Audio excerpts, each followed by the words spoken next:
Alright guys, thanks for tuning in. Now in this episode, we are going to address all these questions that y'all keep asking about lowering the rear and shock extensions, rough ride, all that stuff.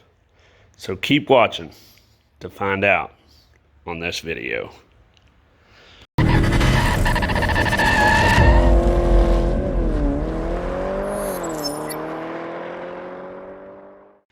Alright guys, thanks for tuning in. Now as I discussed before, all the questions that y'all keep bringing up about this rear suspension and shock extenders and all that, I will try to address it here and show y'all really what's going on the back side here after you do a C-notch and all that.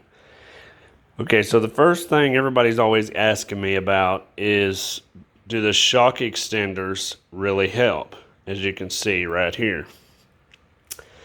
So what I wanted to show y'all was, let me use this as an example. Okay, so without the shock extender, basically your shock is going to be laying, almost like that. So your shock is almost laying flat. So when you hit bumps, you know, it's only going to move a little bit like that. The best way to have a shock is to have it straight up and down as much as possible so it can take the absorption like that. So that's the best bet to have a shock. In my opinion, GM kind of messed up, I think, on the C1500s by putting one shock here and one shock there. Because, like here, I have air shocks. So when I air it up a little bit, you can kind of see it kind of tweak a little bit, because I believe this shock should be back here like they do all the rest of the trucks now, where both of them are back here. I don't know. I just think it's a better outcome to have it back here. Later on, I'm going to, of course, do some bracing and all that, but we won't discuss that in this video because we're discussing the ride quality and all that. So that's the reason why the shock extenders make it somewhat considerable a better ride, because it just moves the angle of the shock. It does make it a lot lower though, but the other thing to discuss is these bump stops right here. So you can see that's all the clearance you have between hitting bumps and hitting that thing. So if these are too long, you're going to sit there and bottom out on them every time you hit a bump, and that's what makes it feel like, you know, you're busting your teeth out. So, as an example, let me jack this up, and I'll show y'all here. Make sure this thing ain't gonna roll on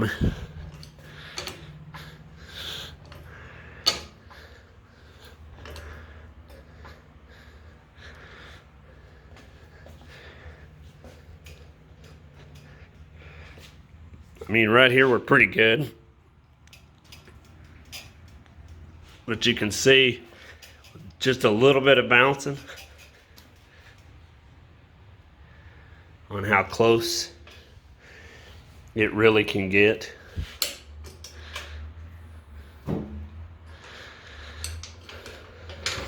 So let's say I stand up here on it, because I got the bed and stuff off. So see how much gap we got now? And look, it's already wanting to bottom out just by me jumping up and down. So that's another reason why I went with air shocks. Right now I got the air shocks emptied. So if I put a couple of pounds, say like 30-40 pounds in the air shocks, it brings that gap up quite a bit right there. So when I'm going around, it has a lot more distance before it bottoms out. Now you can take some of that bump stop off if it's really just entirely too long.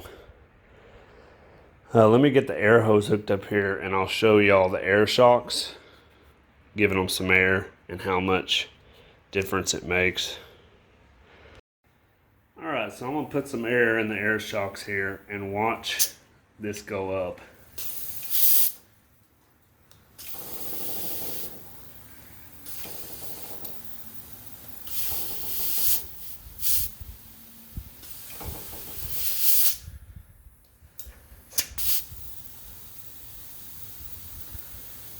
So you can see that's quite a bit difference as far as gap here. Now let me jump up and down on it here again and you can kind of see the difference.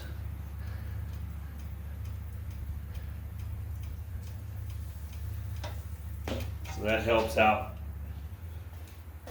tremendously.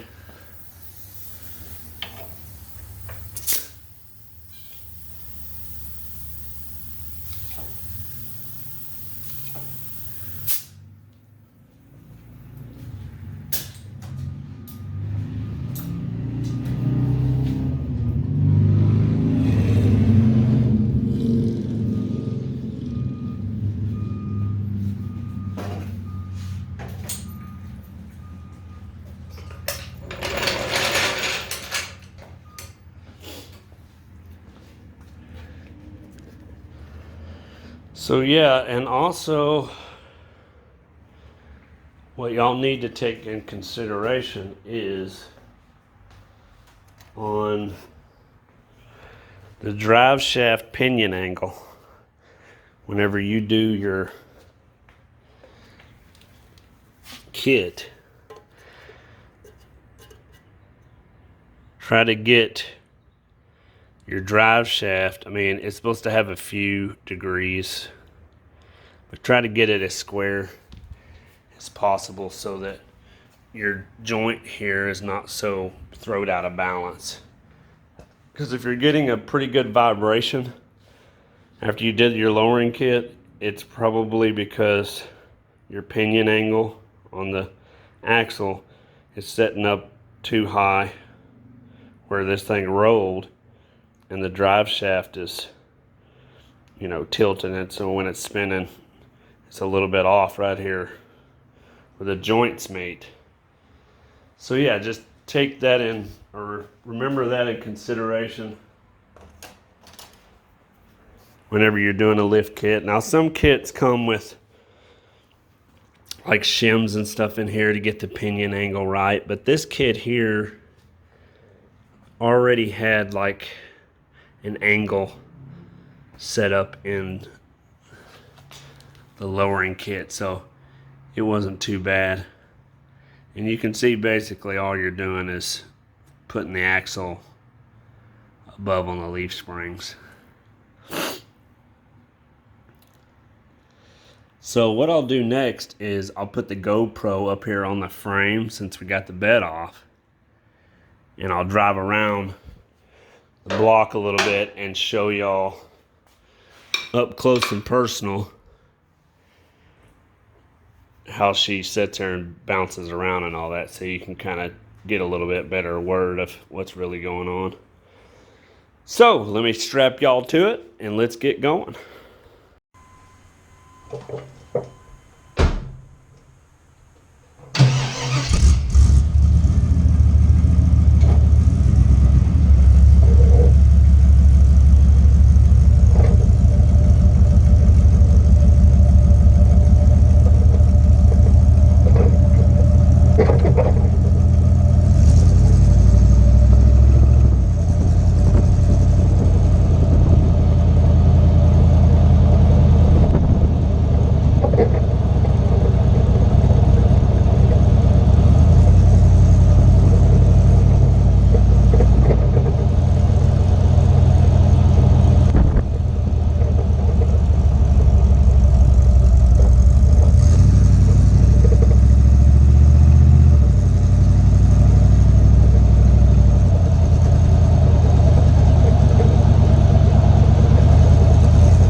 Alright guys, so hopefully this helps some of y'all out there on doing the drop kit in the back and kind of helping y'all out a little bit on the ride being so rough. Now of course the better option would be to do 4 links with coilovers and all that, but we're starting to talk about big money then, which is the route I'll be going eventually in the future, but right now we're just doing the, you know, regular paycheck to paycheck route. So anyway, hopefully this video was somewhat informative and hopefully it gave you all a little bit of what needs to go on. Now also in the front, you know, probably really can't see it in there, but in the front, the best thing to try to do as far as not messing up with your alignment and all that is to do drop control arms, because not only will it not mess with moving your tire in and out, it won't mess with ride quality up front, and also it'll keep the factory alignment. And then sometimes you can even get away with using factory shocks. That would be the route I would go in the front. If you do coil springs, your ride quality goes to crap and your alignment. If you do the spindles, your ride quality doesn't suffer, but your alignment does, and also the turn radius gets changed a lot. So look up DJM suspension. They do like a complete 2, 3, 4 inch, 5 inch control arms up front, and that's the route I'd go. There, it's a little bit more money, but it'll save you a long run as far as ride quality, alignment issues, and you won't be worrying about tires. It also will keep the wheel more inside instead of it kicked out like it is now, where it wasn't factory. And then you won't have to worry about your tire eating up inside the well here, and you having to cut all that out and beat it up. So that's just my opinion. I mean, the cheaper route, of course, is springs and spindles, because you can buy those for 20 bucks easy. But if you want to go the route that's going to be less suffering, I'd go the route I'm talking about. So anyway, hopefully this video was informative. And as you can see, we're still working on getting all this old paint and stuff off so we can get this bad boy primed up. So until next time, keep it simple, keep it sweet. Peace.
Woo!